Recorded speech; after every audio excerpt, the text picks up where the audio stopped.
Bonjour à tous, j'espère que vous allez tous bien, ici Tesla Phil. Alors, qu'est-ce que j'entends par le Tesla Killer qu'on n'avait pas vu venir? En fait, j'ai donné peut-être un petit peu de contexte avant de vous expliquer ce titre.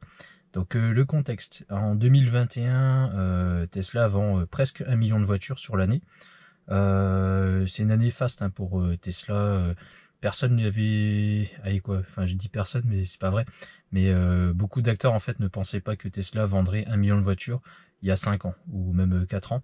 Et donc là il y a une explosion des voitures avec les modèles 3 qui ont été livrés en grosse quantité, malgré le fait qu'il y a eu le Covid depuis 2019-2020. Et ça a vraiment permis à Tesla de prendre ses marques sur le marché hyper concurrentiel en fait de l'automobile et comment dire, marquer vraiment d'une pierre blanche les ventes de véhicules électriques. Voilà. Grosso modo, ce que les spécialistes disent, c'est que Tesla a 6 ans d'avance sur la concurrence. Donc aussi bien d'un point de vue batterie que d'un point de vue technologique, avec tout ce qui est autopilote, etc. On a une voiture qui a 6 ans d'avance par rapport à la concurrence. Donc ça c'est ce qui est la réalité d'aujourd'hui. En 2022, qu'est-ce qui s'est passé? Il y a toujours une augmentation des ventes exponentielles, des délais qui sont allongés. Donc on est passé de moi la mienne, ma Tesla, je l'ai reçue en un mois, commandée donc en fin août 2021 et livrée donc en septembre, fin septembre 2021. Donc un mois de délai. À l'époque, c'était vraiment la norme. Il n'y avait pas de délai qui était à rallonge au-delà de 2 mois, on va dire.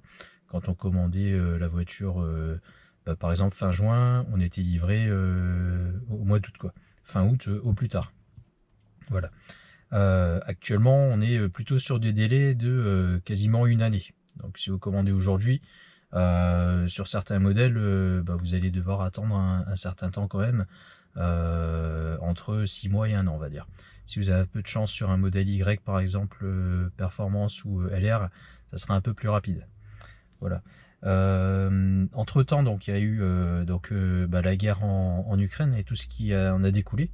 Donc pénurie sur les matières premières, donc l'acier, l'aluminium, etc. Des pénuries qui sont à venir, peut-être que c'est pas encore le cas aujourd'hui, mais sur le lithium, donc qui permet quand même de fabriquer les batteries.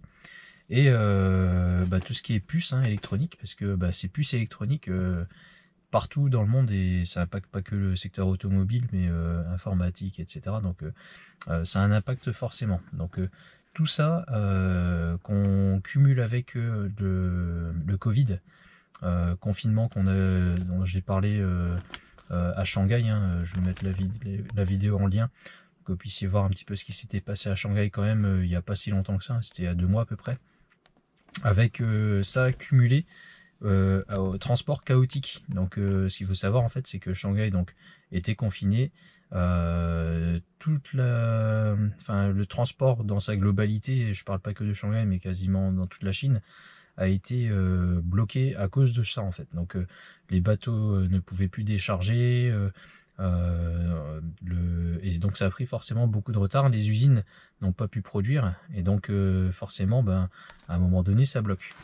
Voilà, donc tout ça, plus actuellement ce dont on entend parler là, Elon Musk a fait un tweet sur la récession. Il a fait 2 tweets plutôt. Le premier en fait ça concerne donc ces cadres, parce qu'en fait il dit voilà ces cadres ne doivent plus travailler en télétravail, en tout cas ils doivent travailler 40 heures par semaine au bureau. Si c'est pas le cas, qu'ils restent chez eux mais qu'ils travaillent plus pour Tesla. Grosso modo c'est ce qu'il a dit. Et en parallèle, il souhaite diminuer ses effectifs de 10%. Ça, c'est ce qui a été noté dans la presse. Donc une baisse des effectifs. Il a à peu près 100 000 employés actuellement dans le monde. Et donc sur ces 100 000, lui ce qu'il dit c'est que il n'a pas forcément besoin de réduire. Et là il continuera à embaucher en fait les personnes qui travaillent dans les Gigafactory. Là il y a besoin pour la production. Et par contre, lui, ce qu'il veut réduire, c'est globalement les cadres et puis toutes les personnes qui travaillent au bureau, grosso modo. donc une baisse des effectifs d'à peu près 10%. Et donc tout ça fait que Tesla rencontre en fait de plus en plus de concurrence également, hein. Donc 2022 c'est un petit peu l'année où on a vu un BMW qui a sorti son i4, donc des concurrents de plus en plus sérieux. Auparavant on avait déjà le duo Hyundai-Kia avec le V6 et Ioniq 5 hein, qui prend également ses marques. Déjà fin 2021, là 2022, on a la Mégane électrique hein, qui va sortir également, donc de plus en plus de concurrence. Sans compter donc la concurrence chinoise hein, qui commence également à prendre ses marques. Mais moi ce que je vais vous dire là, donc concernant le Tesla Killer, il ne s'agit pas d'une voiture, il s'agit de Tesla en eux-mêmes en fait. Ce qu'ils sont en train de faire, je pense, c'est qu'ils atteignent la limite de leur développement exponentiel et hyper impressionnant, hein. Victimes de leur succès, je pense.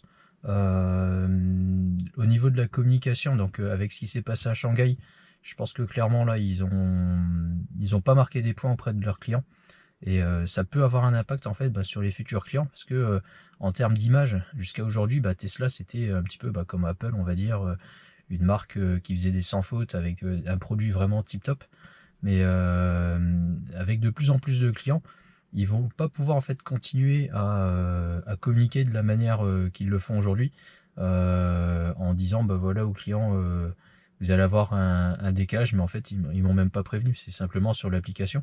J'ai des abonnés en fait qui se sont rendus compte que ils avaient même pas téléchargé l'application, et en voyant les vidéos ils ont été voir, et effectivement donc eux ils avaient en tête qu'ils allaient être livrés au mois de mai, et sans aucun contact, ils comprenaient pas en fait. Donc tout le monde n'utilise pas encore, n'a pas l'habitude d'acheter une voiture, de télécharger une application avant même d'avoir la voiture, etc. Et donc il y a une incompréhension au niveau des clients qui fait que c'est vraiment compliqué, je pense, pour Tesla aujourd'hui de rattraper le coup, de dire voilà désolé, de communiquer avec les clients. Et je sais pas, moi j'aurais reçu un mail au moins en disant voilà, avec la situation de la Gigafactory à Shanghai, avec les soucis de logistique, etc. Excusez-nous, mais on va avoir du retard. Mais il n'y a eu aucun mot d'excuse, rien du tout en fait. Et donc c'est ça qui est très surprenant chez Tesla en fait, c'est qu'on n'a eu aucune information. La patience des clients également, c'est-à-dire qu'aujourd'hui, quelqu'un qui commande une voiture va pas être livré tout de suite, hein, il y a un certain temps de livraison. Je pense également aux clients qui ont déjà commandé une modèle une modèle S ou une modèle X, sans parler du Cybertruck ou même du Tesla Truck et du Roadster. Il n'y a pas de date de livraison en fait, on voit pas du tout en fait où on va. On sait que ça sera peut-être fin d'année, mais voilà quoi, il y a très peu d'informations. Donc c'est ça qui est très inquiétant en fait chez Tesla. Et moi j'ai une Tesla, je me considère pas comme un fanboy, hein, donc je dis la réalité hein, de la chose. Autre inquiétude que j'ai par exemple, c'est sur le SAV, toute la disponibilité des pièces. Donc en fait aujourd'hui, si on a un accident, je touche du bois, j'en ai pas encore eu, là j'ai du bois, je le touche, mais si on a le malheur d'avoir un accident, au niveau des pièces, c'est aussi très difficile en fait à avoir une intervention pour récupérer ces pièces. J'ai un de mes abonnés, Michael, qui se reconnaîtra, qui a un souci au niveau de son écran, au niveau d'une pièce hein, qu'il attend depuis qu'il a reçu sa voiture. Je crois qu'il a reçu sa voiture au mois de mars.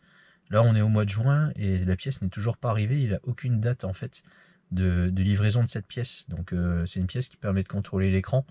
Et apparemment, c'est ça qui pose des problèmes quand il fait des supercharges. En fait, il doit rebooter l'écran pour que ça reparte. Donc, c'est un problème a priori qui est connu d'après ce qu'il m'a expliqué. Mais ça reste compliqué puisque au début, il avait pris un rendez-vous au Tesla Center pour faire la réparation, je crois que c'était au mois d'avril. Ensuite ça a été repoussé au mois de mai, maintenant au mois de juin. Et en fait à l'instant où je vous parle, toujours aucune visibilité sur la livraison de cette pièce. Donc je veux bien que ce soit difficile pour tout le monde, et je parle pas que de Tesla mais chez tous les constructeurs, mais ça risque quand même d'être problématique parce que peu importe le constructeur, hein, quand on a des délais de livraison qui sont longs et qu'on n'est pas capable en fait de dire dans une entreprise aussi high-tech que Tesla, de dire on ne sait pas où sont les pièces, c'est très inquiétant en fait. Donc pour moi ça c'est quand même c'est pas très rassurant en fait pour la suite. Un autre point sur lequel je pourrais rebondir, c'est concernant Twitter. Donc on sait qu'Elon Musk veut racheter Twitter, c'est pas encore réellement fait, hein. Il refait des offres, hein, mais c'est 44 milliards de dollars. Entre temps, donc je sais pas si tout le monde suit la bourse. Moi je regarde un petit peu, à un moment donné en fait l'action Tesla était à plus de 1000 euros. Là elle est bien descendue en fait quasiment de moitié, hein, en quelques mois. Et donc c'est ça qui est aussi inquiétant, c'est que je vais pas dire que Elon Musk se disperse, hein, je suis pas là pour le juger. Et c'est quelqu'un qui est très intelligent et qui sait ce qu'il fait certainement. Il est capable d'avoir SpaceX, etc. Donc honnêtement, j'ai rien à dire par rapport à ça. Par contre, le fait qu'il achète Twitter, qu'on voit que le cours de Tesla baisse, etc. Je pense que la bourse surveille chacun de ces faits et gestes. Et Tesla, en fait, le fait que l'action de Tesla baisse, c'est des observations qui en découlent en fait. Donc il a racheté Twitter, ça a baissé quasiment au même moment. Et on ne sait pas trop en fait où on va, parce que comme on le sait, hein, Tesla c'est le constructeur automobile qui est le plus valorisé en bourse, alors qu'il vend que 1 million de véhicules par an, comparé à des Toyota, General Motors ou autres, hein, qui vendent beaucoup plus de véhicules, hein. Un Mercedes ou un BMW c'est 3 millions de véhicules par an, 3 millions et demi, quelque chose comme ça. Donc il est vraiment, on va dire, un peu surévalué. Donc si la société Tesla en fait ne gère pas mieux en fait les quelques points que j'ai cités, hein, sur les appros, sur la communication avec les clients, sur le service après-vente, je pense que rapidement les clients vont se détourner en fait de Tesla. Et là ça va être problématique, parce que l'avantage concurrentiel qu'ils avaient à un moment donné, aussi bien sur le prix de la voiture que sur la technologie, à un moment donné elle va être rattrapée en fait par la concurrence. Et donc moi je croise les doigts vraiment pour Tesla, pour que y ait quand même une prise de conscience.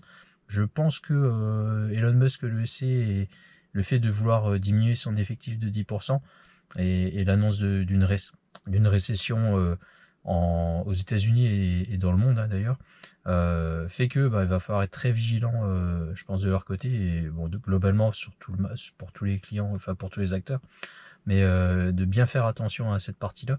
Donc si jamais il tombe sur cette vidéo, j'espère qu'il m'écoutera, et que il y aura des progrès qui sont faits de ce côté pour pas perdre de clients. Parmi les abonnés, j'ai déjà vu des personnes qui m'ont dit voilà, le SAV est complètement à chier, faut pas, c'est très très décevant, et du coup il s'est rabattu sur une Hyundai. Donc voilà, c'est des choses qui peuvent arriver, et donc moi j'espère vraiment que tout ça va progresser, et qu'on va pas se retrouver à un moment donné chez Tesla dos au mur, et que finalement elles mettent la clé sous la porte. Ou en tout cas qu'ils prennent plus, qu'ils perdent de cet avantage par rapport aux concurrents. Ces 6 ans qu'ils ont d'avance aujourd'hui, moi j'espère qu'ils vont pouvoir les maintenir, de manière à ce que ils puissent toujours avoir cette différence et cette supériorité au niveau de la technologie. Voilà, donc je pense que j'ai pas mal fait réagir, hein, par rapport à ça. Désolé, c'était pas un vrai Tesla killer au sens propre du terme, hein. Il n'y a pas de nouveauté sur le marché qui va pouvoir peut-être remplacer la Tesla, une modèle 3 par exemple, ou autre.